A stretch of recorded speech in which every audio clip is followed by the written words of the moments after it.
A team that fails to plan plans to fail. You've heard this before. And the reason why I'm saying this is because the strategic planning process is sometimes messy, sometimes it's exhausting, sometimes it's confusing, it's not always pretty, it doesn't always make sense, but it is necessary in order for you to actually develop a bulletproof plan that you can then operationalize and execute on.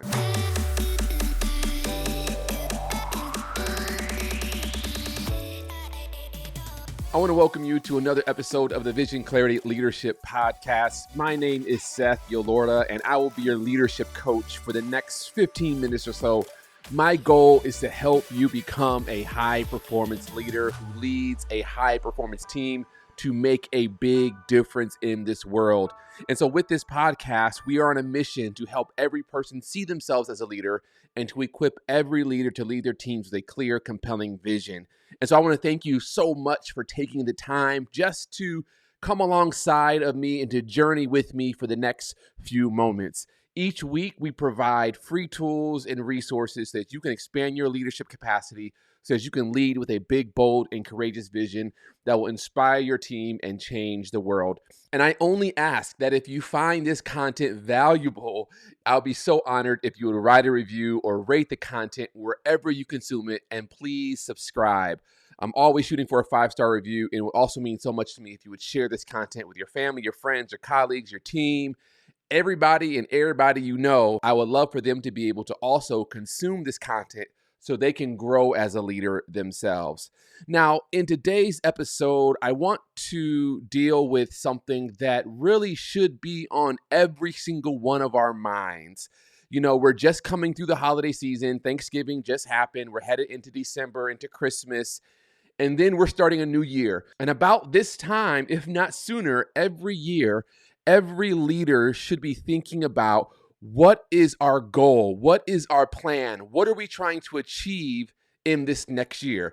Now, I want to stop and just say that hopefully you have, as a team, a 5-year, 10-year, and 10 years might even be too long with this crazy environment that we're living in now, but at least you should have a 5-year strategic plan, every leader.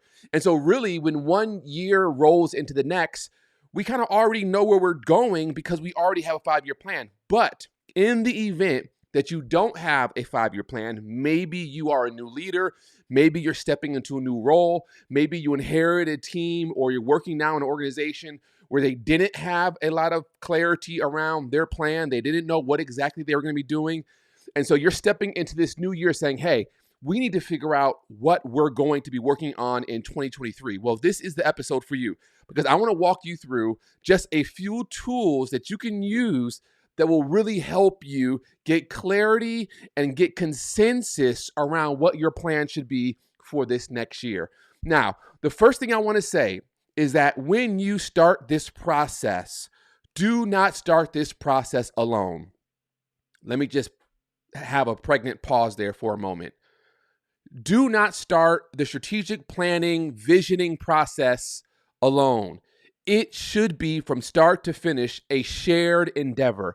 You want to make sure that you're involving the right individuals on your team, the right stakeholders.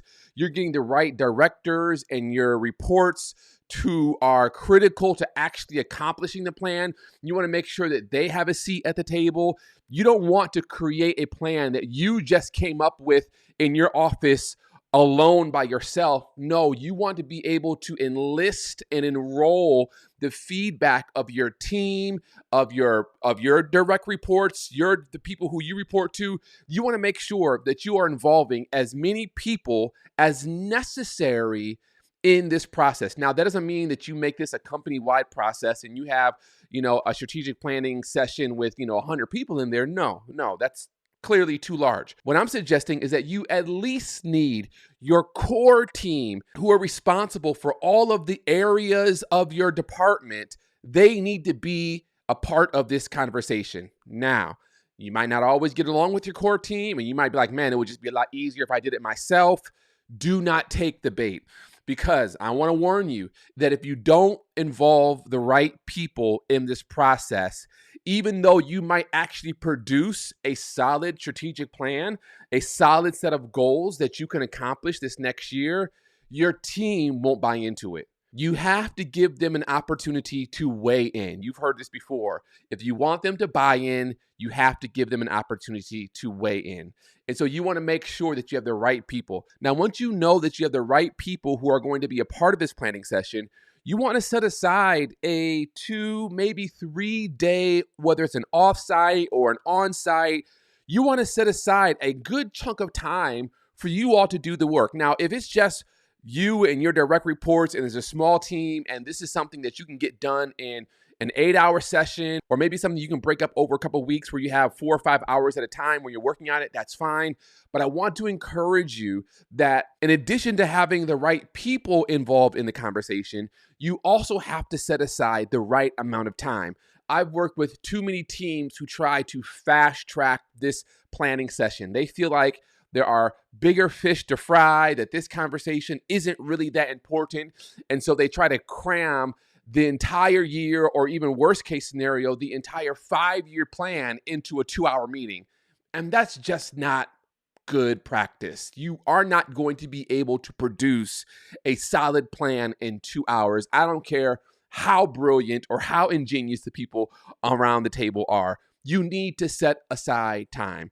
So the first thing you want to do is make sure you have the right people involved in the conversation. The second thing you want to do is make sure that you are setting aside the right amount of time. And I always recommend at least 2, maybe 3 days, at least 2 days, emphasis added on at least 2 days where you all can really dig in. And then once you have the right people and you set aside the time, you are in a distraction-free zone. You tell people to put away their cell phones. You have them close their computers. You really want to just dive in. And the first place that you start is you want to gain organizational perspective. You want to make sure that the people on your team are all operating with the same perspective. So what that means is you need to take some time and say, okay, let's review where we've been over the last 5 years. What's worked well for us? What hasn't worked well for us? Let's make sure we're all on the same page as it pertains to some of the burning issues we feel we're facing. Let's make sure that we are all on the same page around what our strengths are as an organization, what our weaknesses are as an organization, what our opportunities and threats are as an organization. That's why you do a SWOT analysis, because it really is a level-setting conversation where it allows everyone in the room to make sure that we're all on the same page. And so you really want to take, an hour, 2 hours to really just talk about where have we been, what's worked well, what hasn't worked well. You can even use the 4 helpful lists that I introduced in a few episodes ago, where I talked about asking your team, what's right with our team, what's wrong, what's broken, what's confused, what's missing. You can use that tool as well. That really helps you gain perspective over what's going on around us and what environment are we currently operating in. Another way they frame this is doing an environmental scan or an environmental map, where you're really looking at, okay, what's happening financially, what's happening technologically, what's happening with our competitors, what's happening with our personnel internally. And you really just gather as much data as you can to ensure that whatever plan you come up with, it's actually going to be scratching where your primary stakeholders, your customers, your team is itching. So the first thing you want to do is you want to gain perspective. After you've gained perspective, then you can begin to enter into a conversation around, where do we see ourselves in 5 years? Now, this is difficult for some people because some people have a hard time seeing into the future because they can't see past reality. Whenever you have a vision conversation with your team, there are going to be some people on your team who just have a hard time with vision. And I get it. It's not that they are against the vision or they're against your leadership, but just their perspective on life, the way they see life, the way they orient towards life, the way that their mind and their brain is wired, they can't see what can be. They only see what is. And so you also want to make sure that you acknowledge that, right? Take time to say, hey, I want us to take about an hour, maybe 90 minutes, and I want us just to dream. Now, this might be difficult for some of you all. And if you find yourself having a difficult time with this section of the conversation, I want to encourage you just to lean in. Don't tune out. Put away your shotguns. This is a kill-free zone. We're not going to shoot down anyone's ideas. Let's just take a moment and dream. So the first thing you want to do is you want to gain perspective, and then you want to say, okay, based off of where we've been, where do we see ourselves going over the next 3 to 5 years? What would it look like when we drive onto campus? What would it look like when we step into our office? What type of customers will we be serving? What type of clients would we be working with? What's happening around us? What do we sense? What do we smell when we step into the building? What do we hear? What are some of the conversations? And literally, I would encourage you to have your team close their eyes and just walk them through this visioning process. And then after you walk them through of what do you see, what do you smell, what do you sense, what do you hear, what does it look like, you have them open their eyes and then you write down everything that they say. You are just painting a picture of what could be. This is a part of the vision process. So you want to make sure you have perspective over where you've been, but you also want to now take time to say, where could we be? What does the future hold? If budget was not an issue, if resources were not an issue, if personnel were not an issue, if we had a blue sky, blue ocean, what would it look like for us to really win and succeed? And so you start to dream about what it could look like over the next 3 to 5 years. And once you have a very clear picture and you take everyone's crazy ideas and you consolidate them into a very clear picture of what the future could be, then you start to say, okay, if this is where we're headed, what's important now? What do we need to be doing right now, today, this year, that is going to position us to accomplish this 3 to 5 year vision? And this is the process of a strategic plan. You start to really think through, okay, we're not on the tactical level yet. We're still on the big strategy level. So what are some things that we as a team need to be focusing on that will help us reach our goal? If our goal is increase, customers or to hit a certain revenue target, or maybe it's to put out so many publications, or maybe it's to serve so many students, or maybe your goal is to grow your membership by X amount. Okay, what are the strategic levers we need to be pulling right now that can help us reach this goal? Now, I want to tell you that a team that fails to plan plans to fail. You've heard this before. And the reason why I'm saying this is because the strategic planning process is sometimes messy, sometimes it's exhausting, sometimes it's confusing, it's not always pretty, it doesn't always make sense, but it is necessary in order for you to actually develop a bulletproof plan that you can then operationalize and execute on. It's almost like, going into a kitchen and you as a customer, you're patronizing that restaurant and they have the kitchen doors closed because they don't want you to see the mess that is required in order to produce the meal you're about to eat. And that's kind of like the strategic planning process. It can be very messy. And sometimes we might not see eye to eye and there might be some disagreement and some argument and some conflict and some debate. And sometimes I might want to just tune out and I feel like, man, I'm wasting time. I could be sending emails right now. I could be talking to customers. I could be, getting more sales right now. But you have to do this. This messy process is required in order for you to actually win as a leader and as a team. So the first thing you do is you make sure you have the right people and the right amount of time allocated to have this conversation. And then once you're in the room together, you get perspective. We want to also look at some archival data. How have our sales been? How has our membership growth been? What are some of our successes that we have accomplished over the last several years? Have the finance person bring data into that conversation and put all of that on flip charts around the room so everyone can see it.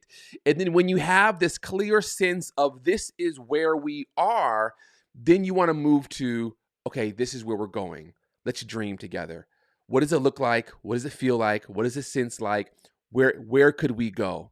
And then once you have that clearly articulated on flip charts, you've captured all this feedback, then you start to say, okay, let's break this down into bite-sized steps. What's the first strategic lever we need to pull? What's the second strategic lever we need to pull? What's the first lead domino that if we did this, it would solve multiple areas or multiple issues for us and actually move us closer towards our goal? This is the strategic planning process. Another question that you want to make sure that you clarify for your team, and I suggest that you do this often, is to ask the question, who is our ideal customer? Who's that person that is at the center of our bullseye? Now, having an ideal customer doesn't mean that we're trying to exclude other people. We just know that our ideal customer is this type of person. So for example, if you are, Bass Pro Shop and you are the owner, CEO, the board of Bass Pro Shop, you know that your ideal customer is that man or woman who enjoys hunting, or that man or woman who enjoys fishing, or that family who enjoys going out on adventure walks or adventure hikes. Like, that's your ideal customer. It doesn't mean that you're excluding the city dweller. It doesn't mean that you don't have anything for that, for the kids. It just means that the person that we're targeting is that person who enjoys nature and being outside and hunting and fishing. That's our ideal target. And so there is extreme value in you being able to clearly articulate who our primary customer is and the problem that we help that customer solve. That allows you to get a little bit more clear on what is our goal? Where should we be focusing? What does the future hold for us? And so once you've gained perspective, you started to think about your plan, you vision where we could be in 3 years, you then start to break down, okay, if this is where we're going in 3 to 5 years, what should be our 1-year goal and some of the strategic levers that we need to pull over this next year. And then you want to break it further down to what should we be focusing on this quarter? Now, I always encourage teams, depending on the size of the team, not to focus on more than 3 or 4 objectives for each quarter. So every 3 months, we want to identify 3 or 4 kind of high-level objectives that are cross-functional, everyone will work on, that will help move us towards our goal. This is in addition to what I'm doing for my daily job, whether it's sales or marketing or teaching or consulting, whatever I'm doing, I'm still doing that. But I also know that as a team and as an organization, I have 3 or 4 objectives that we are collectively working on. And so you want to take your 3-year vision and you want to say, okay, if this is where we're headed in 3 years, what do we need to be working on this year? What's our 1-year goal? And then once you have clarity around your 1-year goal and you come up with your 1-year plan, then you say, what should we be working on right now? What's our 90-day first quarter objectives? What are the 3 or 4 things that we need to make sure we do? And then you assign leaders and teams to each one of those objectives. You give them the responsibility and the authority to work on those objectives. This is essentially the makings of a strategic plan. It involves where we're going, how we're going to get there, and who's doing what today. So as you're going through this holiday season, you're about to launch into a new year, I want to encourage you to take time with your team to engage in this conversation. If you haven't started it already, it's okay. There's still time. You can even do it the first 2-3 weeks of January. There's never really a bad time to do strategy, but the best time is always now. And as you're doing this with your team, if you have any questions or you've come against any challenges, do not hesitate to reach out. I would love to be a thought partner with you and to be a resource for you, for your team. Feel free to reach out to me through email or social media. I would love to partner with you to help your team get clear on what 2023 looks like. This is the Vision Clarity Leadership Podcast, where we believe that the problem that we face today is a result of leadership, but the solution to that problem is also leadership. Have a wonderful day, and we'll see you next week.